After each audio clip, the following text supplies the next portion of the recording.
स्वागत है आप सबका आज इस नए वीडियो क्लास में। मैं दुबे सर आज आप सबको बताने वाला हूं आपके सिलेबस में मौजूद एक कहानी के बारे में। आज हम सब डॉक्टर शिव प्रसाद सिंह जी की कहानी कर्मनाशा की हार पढ़ेंगे, जानेंगे वो सब कुछ जो बेहद ज़रूरी है इस कहानी को जानने के लिए। तो कर्मनाशा की हार डॉक्टर शिव प्रसाद सिंह की एक बहुचर्चित कहानी है।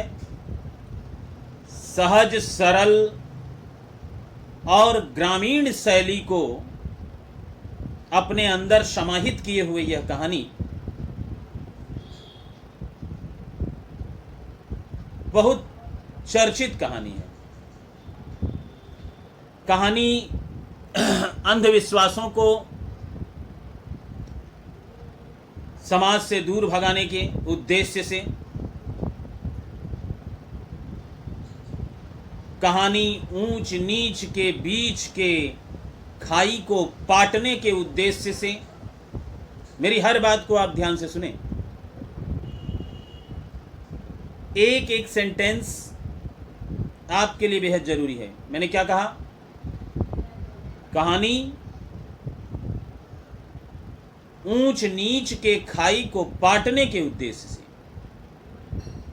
लिखी हुई सरल, सहज और ग्रामीण परिवेश को अपने अंदर सजोए हुए यह कहानी बड़ी ही सुंदर और आकर्षक है। आप इसको बहुत ध्यान से सुनते जाएं और आप पाएंगे कि कहानी जब मैं आप वीडियो अंत करूंगा, जब मैं आपको सब कुछ कहानी के बारे में बता चुकूंगा, तब आपको बहुत ही आनंद आएगा और आप अपने कोर्स में जितनी भी बातें इस कहानी से आपसे पूछी जाएंगी उसका जवाब आप देने में सक्षम रहेंगे, ऐसी मैं आशा करता हूं और ऐसा मुझे विश्वास भी है। तो चलिए शुरू करते हैं आज इस कहानी को। कहानी की शुरुआत कर्मनाशा नदी के तट पर होती है। कर्मनाशा नदी की चर्चा से होती है।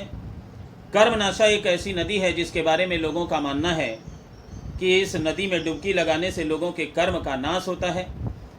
यह नदी प्रत्येक वर्ष बाढ़ लेकर आती है और तमाम क्षति हानि पहुंचा कर जाती है, और कहते हैं कि सांप का काटा तो बच सकता है पर कर्मनाशा के नदी के पानी से कोई बच नहीं सकता।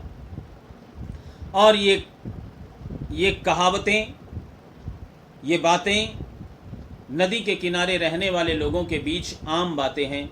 लोग ऐसा कहते हैं। प्रत्येक वर्ष जो कर्मनाशा में बाढ़ आती है, यह बाढ़ तमाम निवासियों को हानि पहुंचाती है, मवेशियों को हानि पहुंचाती है, यानी जीव जंतुओं को, जानवरों को, गाय भैंस बकरी जो भी है उनको हानि पहुंचाती है, बहा कर लेके चली जाती है। तमाम लोगों के कच्चे घर इसी नदी के जल में भेंट चढ़ जाते हैं, इत्यादि इत्यादि बातें कहानी के प्रथम पैराग्राफ में आपको बताकर सिर्फ कर्मनाशा के बाढ़ की ध्वंस लीला को बतलाने का प्रयास किया गया है। और बताया गया है कि प्रत्येक वर्ष जब यह बाढ़ आती है तो जान लेकर ही जाती है। ये बाढ़ी नदिया जिया लेके ही मानी, ये बाढ़ी नदिया जिया लेके ही मानी, ऐसा उस कहानी में भी लिखा। बच्चे बच्चे इस गीत से अपने आप को जोड़ रखे हैं। वो जानते हैं, बच्चे बच्चे इस बात को जानते हैं कि किस प्रकार इस नदी की ध्वंस लीला है। इसी के किनारे रहने वाले, इसी के किनारे बसने वाले एक गांव की कहानी, जिस गांव में तरह तरह के लोग रहते हैं। इसी गांव में भैरव पांडे रहते हैं जो लंगड़े हैं और सूत काट के जनेऊ बनाकर अपनी जीविका पार्जन करते हैं, अपने जीवन को चलाते हैं। सूत काट कर जनेऊ बनाकर, जनेऊ बेचकर अपनी जीविका पार्जन करते हैं। ऐसा भैरव पांडे जी का जीवन चलता रहता है। गांव के कुछ आवारा किस्म के लोग या मनचले लोग समय पाते ही भैरव पांडे जी के पास आकर बैठते हैं। गांव की तमाम खबरें और चर्चाएं उनके बीच में होती हैं और वहीं पर लोग खैनी मल मल के खाते भी हैं और पिच थूक कर लोगों की चर्चाएं करते हैं, अच्छी भली बुरी बातों की चर्चाएं करते हैं। ऐसा ही एक माहौल दिखाया गया है।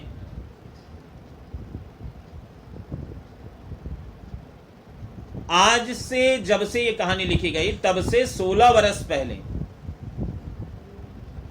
आज से 16 वर्ष पहले 2 वर्ष के एक बच्चे को भैरव पांडे के माता पिता छोड़कर इस दुनिया से चले गए। यानी एक बच्चा 2 वर्ष का जब था तो उसके माता पिता उसे गोद में ही भैरव पांडे के पास ही छोड़कर चले गए। यानी भैरव पांडे का जो एक भाई है जिसका नाम है कुलदीप, अब वो 18 वर्ष का है। जब वो 2 वर्ष का था तब उसके माता पिता इस दुनिया से चले गए। तो 2 वर्ष की अवस्था से लेकर 18 वर्ष तक की अवस्था के बीच में कुलदीप का पालन पोषण भैरव पांडे ने ही किया, जो बैसाखी लेकर चलते हैं और अपाहिज हैं, यानी हैंडीकैप हैं। इतनी बात आप समझ गए।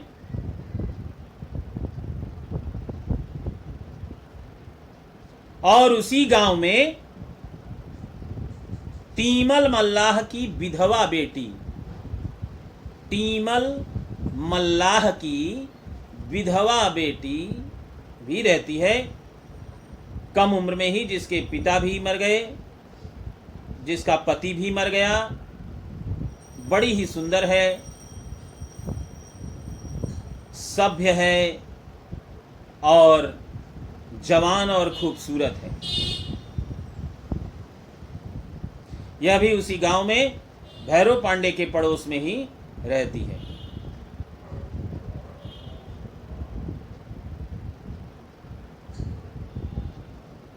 अब शुरू करते हैं कहानी। इतनी जानकारी आप रख लीजिए। इतनी जानकारी के बाद आप कहानी शुरू करेंगे और जानेंगे हर वो बात। ध्यान रखिए 3 बात। भैरव पांडे जो एक अपाहिज व्यक्ति हैं, जो इस कहानी के मूल नायक हैं, उनका छोटा भाई जो उनसे 18 वर्ष छोटा है कुलदीप,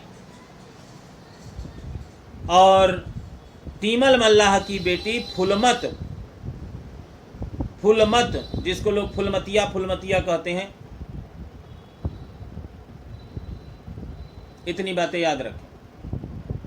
अब बढ़ते हैं आगे।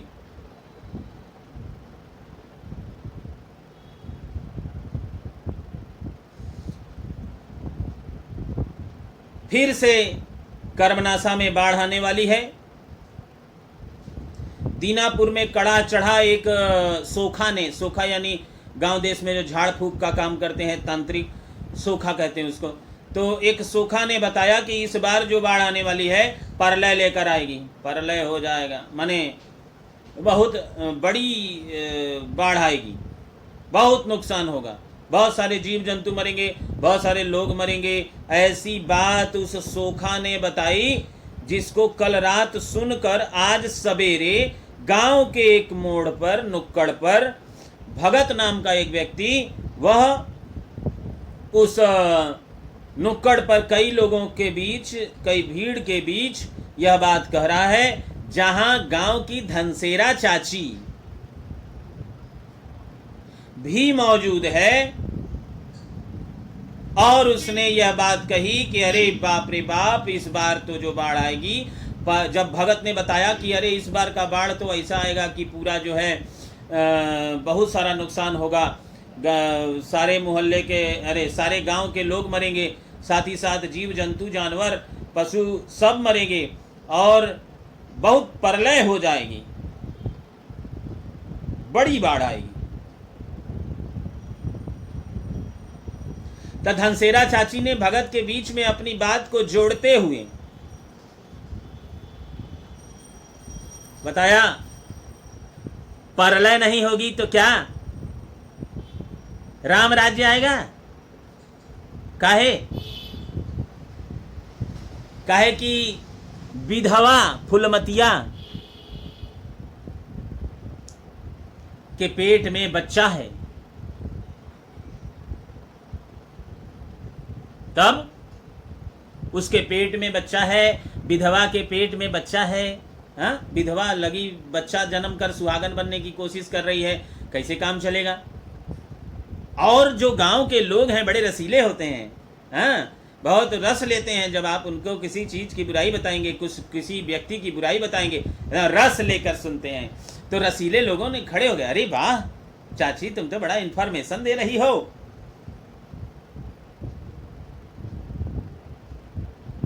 इंफॉर्मेशन तो बड़े काम का है। रस लेके लोग पूछ रहे हैं, क्या हुआ? टीमल मल्लाह की विधवा बेटी के पेट में बच्चा है, तो क्या प्रलय नहीं होगी तो क्या राम राज्य आएगा? यह बात कहते हुए सभी को टीमल मल्लाह की बेटी के विरुद्ध में ये बताते हुए और इस प्रकार की एक रसीली सूचना देकर धनसेरा चाची आगे बढ़ती है।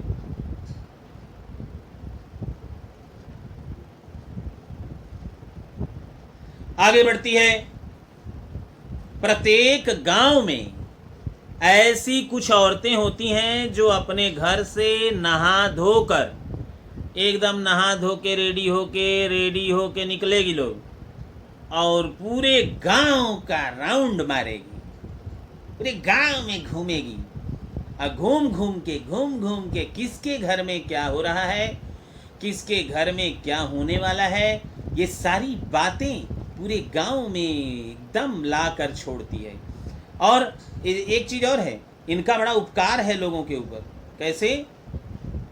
ये बड़ी सामाजिक हैं।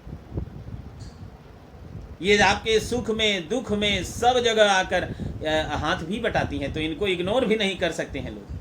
हर कार्य में वो मौजूद हैं।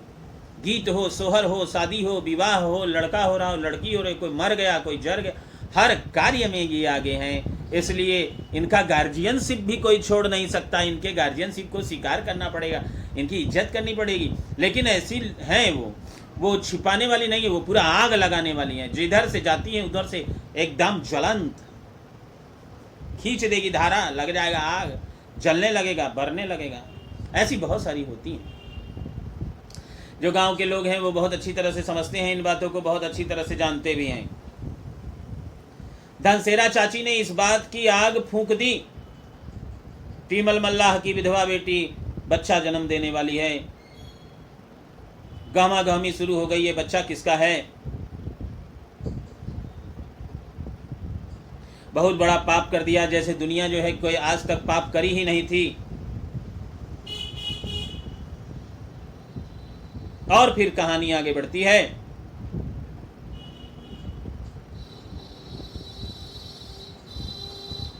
और मैं आपको बताता हूं कि जैसे प्रत्येक वीडियो बहुत बड़ा हो जाता है, तो मैं समय देख रहा हूं कि समय काफ़ी बड़ा होता जा रहा है, तो मैं 10 से 15 मिनट का वीडियो बनाता हूं, इससे ज़्यादा नहीं। मैं कोशिश करता हूं कि छोटे छोटे वीडियो के माध्यम से आप इसको देखें। लंबा वीडियो होने पर आप खुद ही स्किप कर जाएंगे शुरू में ही कि 30 मिनट का वीडियो है, बकर बकर करेंगे, अपना शांति से इसको दबा दो यहीं पर। नहीं तो ऐसा नहीं करो, 10 मिनट 15 मिनट का वीडियो है, इसको देख लो। नेक्स्ट वीडियो में मिलते हैं और कहानी के अगले हिस्से को बहुत अच्छी तरह से कंप्लीट करते हैं। बिल्कुल बहुत बने रहे मेरे साथ, बहुत इंटरेस्टिंग क्लास होगा, एकदम बने रहें। दुबे सर हमेशा तोड़ मरोड़ कर आपके मतलब की बात बताते हैं, जिससे दिमाग कंसेप्ट में घुसता है। और बार बार मैं बोलता नहीं हूं, लिख देता हूं, सब्सक्राइब कर लीजिए चैनल को ताकि मेरा नोटिफिकेशन आपको मिलता रहे। चलिए मिलते हैं अगले वीडियो में और बातें करते हैं आगे कर्मनाशा की हार कहानी के अगले हिस्से के बारे में।